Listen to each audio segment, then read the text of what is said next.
How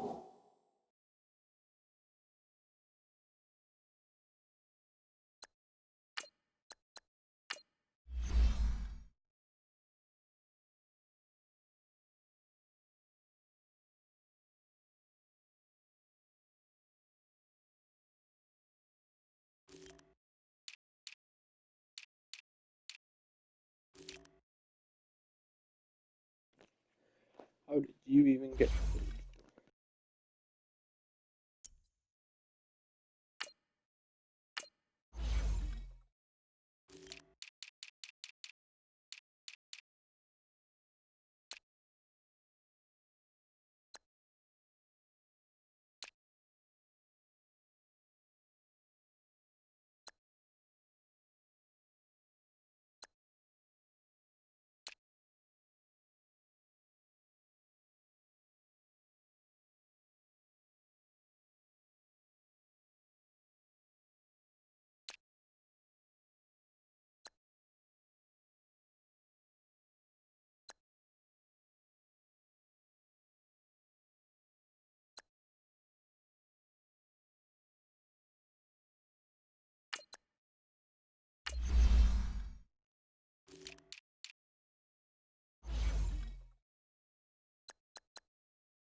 Sharon Dunbar's still around.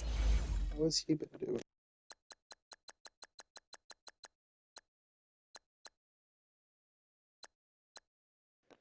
Fairly good. Until this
Welcome in, everybody. It's the coach, and you're tuned in to Madden 19 on EA Sports.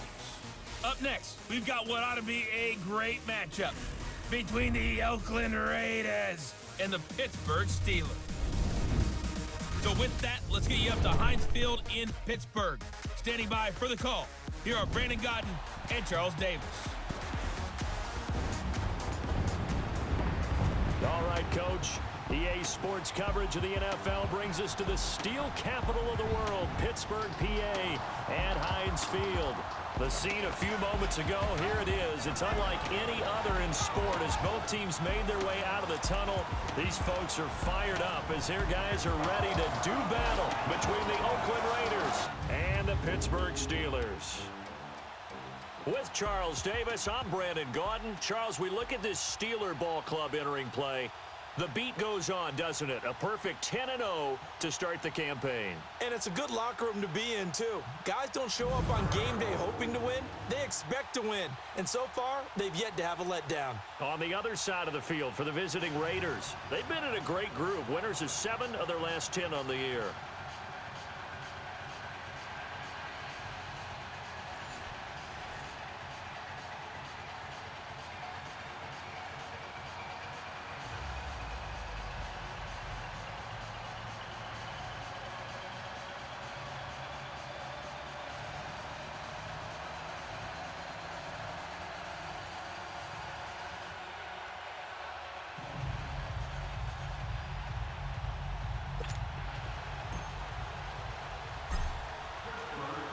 The final playoff push is upon us. It's week 12 of the NFL season, and we're underway on EA Sports.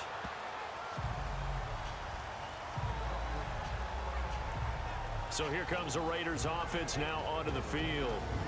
At a glance at the man under center at 6'5", he always demands attention. And what I enjoyed watching this week when we had a chance to watch them at practice, the easy camaraderie that he has with his offense. A lot of respect. A lot of respect, and frankly, I thought it spilled over to the defense. Oh, the defensive guys were coming over and teasing and joking with him. You can tell they respect the heck out of him and really want to play well for him.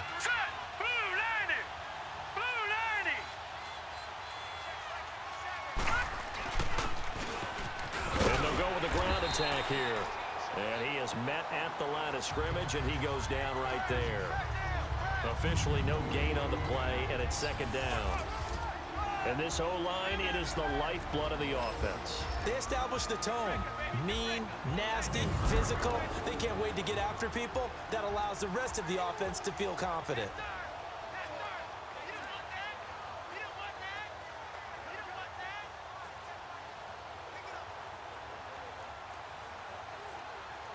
Well, they had the run for no gain. Now they'll try again from the 25 on 2nd and 10. Here we go now. Green, 39. Green. And they'll go ground game here with the tailback. And that play going absolutely nowhere as he's belted before he could get out of the backfield. That'll set him back with a loss of 3 on the play. And that's going to lead to a 3rd and 12. But we just saw a great example of what we talked about with his coach prior to the game. He's definitely one of the better linebackers at reading the play and flowing to make the stop before it turns into something big. They'll set up to throw. Wide open receiver complete. And they get him down, but not before he takes it across the 40-yard line. A gain of 19 and picking up the first. I think it all came together there. In-breaking route. Drove it with excellent pace. Money throw right there to move the sticks. Trying to bounce it outside, but he's only able to get it back to the line of scrimmage. No gain on the play. It'll be second down. Now a look at the defensive starters here for the Steelers. They were terrific a week ago in that victory over Tampa Bay, Charles. I just consider myself fortunate that I'm not in charge of the offensive line. They gave up 7 sacks last week. And if things don't improve in this game, head coach isn't going to be looking at the offensive line. It's going to be looking at the offensive line coach. And that's when things get dicey.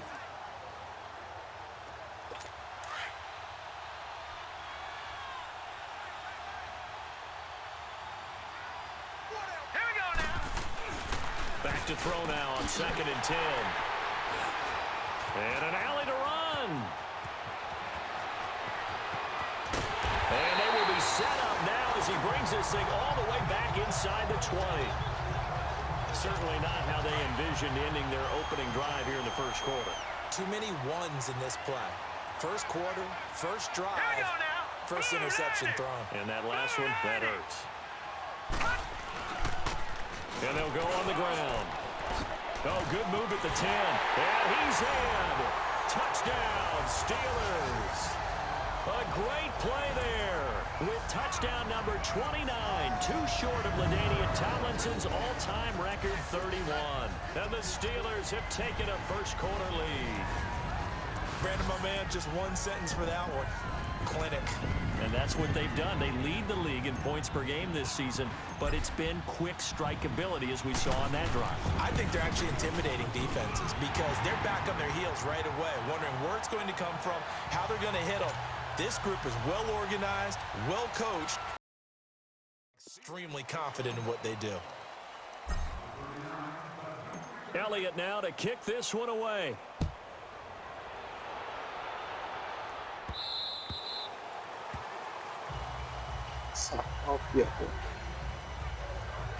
The Raider offense now making their way toward the huddle. And, you know, certainly a lot of football left to be played. We're not into December yet, but right now where we stand, they're first place in their division, looking good, looking to be a threat come January. And let's think about what every team has in their goals, all right? Number one goal is what? Make the playoffs. Number two goal is win your division. Number three goal, and the biggest goal, I think, is to be the highest seed possible that you can be heading into the playoffs so that you can have as many home games as possible to try and get you to the Super Bowl. And right now fighting for every win possible to try to at least secure home field for the wild card and or divisional round. They'll run it now out of the gun. And he powers his way up past the 30. 4 yards on the pickup there as it'll leave him with a third and about 4 more for a first. It's really simple to say that they know their identity, that they are a passing team. But one of the reasons that they're so successful, they know how to mix in the run and make sure that they keep the defense off balance and not able to just simply say, let's go get the quarterback and disrupt things. A gain of 8 and a first down. But it's tough to be a defender in today's NFL because there's so many things to account for in today's passing game, including the back sneaking out of the backfield. Not quite as bad as a turkey bowl where you have that center-eligible stuff, but still a lot of guys to account for. And he'll have it past midfield almost to the 40 before being taken down. A good pickup there of 20 yards. Fired that one in there, able to make connection on a nice in route. With those faster passes when they're going that fast, any hesitation as a quarterback that the deflection, if you miss, might be bigger and lead to an interception? Yeah, and the deflection works both ways. Maybe a defender gets a hand in the way and it pops in the air. And sometimes you throw it so hard your receiver can't handle it, and he pops it up in the air for the defenders to grab as well. But a moot point there as they were able to connect. The numbers for him from a week ago, 20 carries, 66 yards. And we all know he had a big workload last week, so I'm eager to see if they decide to back him off a little bit. Personally, I hand it to him 20-plus times again. When a running back's locked in like he is, I want him to keep touching the football. No gain on the play there, so that doesn't help. Now they're looking up at a 3rd and 9 situation. Here we go now. 3-19. 3-19. They'll set up a throw. He's got his man on the crossing route. And they'll wind up getting this one all the way down inside the 20. And they're on the move here. They've got it 1st and 10. Here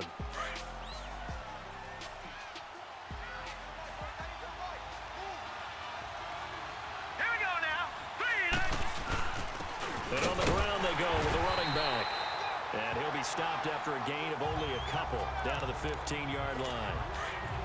Doubling this guy has to be a priority before moving up to the next level because the big fella, he just ate that one alive, just stuffed it. In fact, before the game, he was talking to us, and he's like, hey, these pants make me look fat. And we said, nah, man, you're just a whole lot of guy. He is at well over 300 pounds. He's a big man. He'll pick up only a yard there, and it'll leave him with a 3rd and 7. And as we've seen throughout this season, it's no picnic trying to score touchdowns against this unit. They're ranked number 1 against the run. But it's also difficult because it's not easy to throw the ball against them either. They're able to convert on 3rd down, and that sets up a 1st and goal. Well, this is how you shake the thoughts of that interception on the last drive. You come out and start this one 4 for 4. And watching him throw it around with that type of confidence reminds me of a guy I played with way back when. And they're going to get him. They bring him down to the sack back at the 16-yard line. 2 sacks last week, another one right here. He's been unblockable lately, and I think that goes all the way back to not just his offseason, but the film study he's been doing during the week, because I think he's found matchups that he likes, and he's capitalizing. A few times he's even defeated double teams. He doesn't care at this point. And he's brought down just outside of the 10 at the 11. That time the completion goes for 4 yards, and we're set up with a 3rd and goal. And, partner, I think that was a great example that not all tight ends are created equal, because everything was right. Got the completion, but he's not one of the more dynamic guys in the league. So even though he caught it, couldn't turn it in. And that's going to be caught for a Raider touchdown. I knew that drive was going And to for be the a score. That first Raiders, they're within an 19-yard extra pass, point of tying this thing 20-yard up. pass. Bouncing back nicely from that bad opening drive where he threw the Now it's interception. continuing Drive to number 2 set. leads him right down the field and into the end zone. So obviously his confidence was never lost, and that's a good thing to see. Great quality to have, and you absolutely must maintain that as a quarterback. But I have to think that they're probably still on the script that they prepared for this game.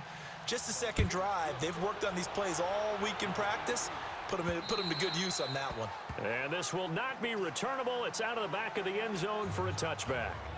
And Pittsburgh getting set to take the field. And it's only November, but the playoffs, we know how it works. They'll be here before you know it. If it ended today, they would be the number 1 seed.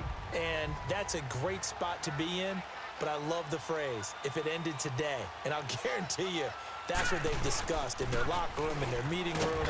Yeah, we know where we'd be if it ended today, but we also know it's not ending today. Right. So they've got to continue to play the type of ball that put them in the spot where they're number 1 in their conference.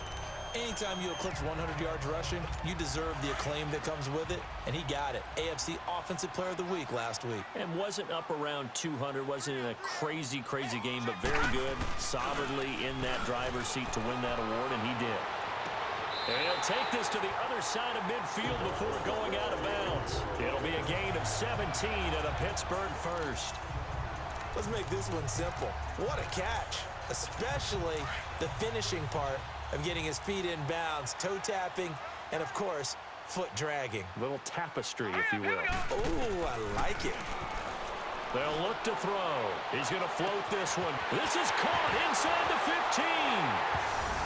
And into the end zone. Touchdown, Pittsburgh. A big play there. His 2nd touchdown on the season. And the Steelers are able to strike for 6. Well, you know he can be explosive, and he's ultra-explosive there on the fly route. And you know how many times we've talked to coaches and we've had quoted back to us, well, you know something? When you execute really well, it doesn't matter if they know it's coming or not. But sometimes athleticism beats you as well. He just took off and went. And that's almost like one of your Turkey Bowl games, isn't it? Just go long, man. I'll hit you. And it worked really well for them. Elliott good with a PAT. And that makes the score 14-7. Elliott now to kick this one away. This will be fielded at the 6. And he gets it to the 30-yard line, but the football's not going to stay there. There's a penalty marker down. Illegal block in the back. Return team. So that will push him back. First down. And now we know why you have a little extra space to run, don't we? An illegal block in the back. That penalty will move them back. All right, here we go. Green, 39. Now a play fake here on first down. Oh, did he hang on to it? He did on the dive. Nice grab.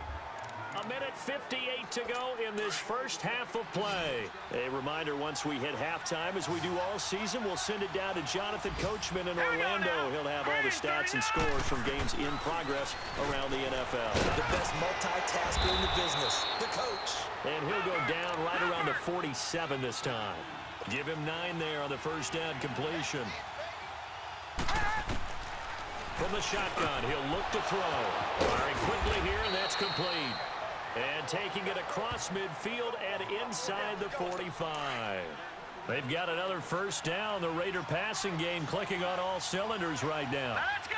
As long as you go through your proper reads and progressions, the drag route can be one of those old reliable plays because usually it's good for a good chunk of yardage, as we just saw there. And those guys like it, right? They can get the ball with a full head of steam. Especially against man coverage, because man coverage, they're typically running away from someone and not worried about traffic coming out on the other end. Seeing that play and understand just how tough it is to cover tight ends, especially the ones running around the NFL nowadays, makes me glad I didn't make it in that league. I would have had a really difficult time. But now you get to sit up here with me. Yeah, and that's fun, isn't it? And what a really nice game right there on first down for them. Brings up a nice second down for them. The beauty of being able to play a zone defense when you can sit back and see the ball coming out of the quarterback's hands, guess what? Creates a lot of confusion. Kind of a muddle. And the Steeler pressure too much here. He's going to go down. And they're picking up right where they left off with the shutout that they pitched last week. A huge part of that, this pass rush. They know how to get after people. Offensively, good luck finding some answers right now. And this won't get there. Won't be online either. It's no good. Off to the right. And this score will stay right where it is. And this is one of the risks you run when you attempt a long field goal. If you miss, the defense takes over at the spot of the placement. So now they've got a chance to get one more drive in before halftime. They'll come out throwing here on first down. And lucky to get away with one there. That one nearly picked. Second down. And that's one he's got to be happy to have back. There wasn't a hole open in the zone. You'd have to think on early downs like that first down there, need to be a little bit more careful. Yeah, fortunately for him, got a couple more downs to play with. Man over the middle, and it's complete. And he'll go down, but not before getting this inside the 30. That one goes for 24 yards.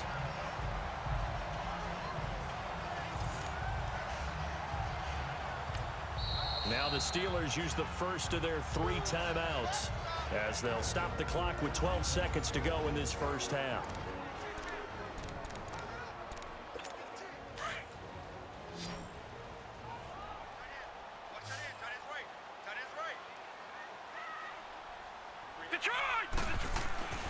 They'll look to throw here on first down. Throws a quick hitter on the slant. That's complete. And he's brought down, but not before he reaches the 8-yard line. And we're going to get a timeout with 2 seconds remaining in the second quarter. So with 2 ticks left here in the half, on is the field goal unit. This from 25 yards out. And Elliott puts this one through. We have hit halftime. Still 2 more quarters to go. We'll take a timeout.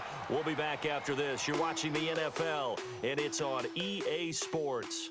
It's in the game. Okay, Brandon, bye weeks, they're over. We've once again got a full slate of games to get to as we take you around the NFL here in Week 12. We'll begin out in Houston, and those two are tied up as they play the second quarter. From there, let's stay in the Midwest and head down to Kansas City to check on the Chiefs at Arrowhead. And at the moment, that game is tied with the visiting New York Jets. Lastly, let's get out to Jacksonville, see what's happening with the Jaguars at TIAA Bank Field. And they were losers in that ball game to the visiting Cleveland Browns. Meanwhile, in our game, it's been a back-and-forth first half. Who can put it together in the second half? For the answer, we turn it back over to our broadcast team of Brandon Godden and Charles Davis.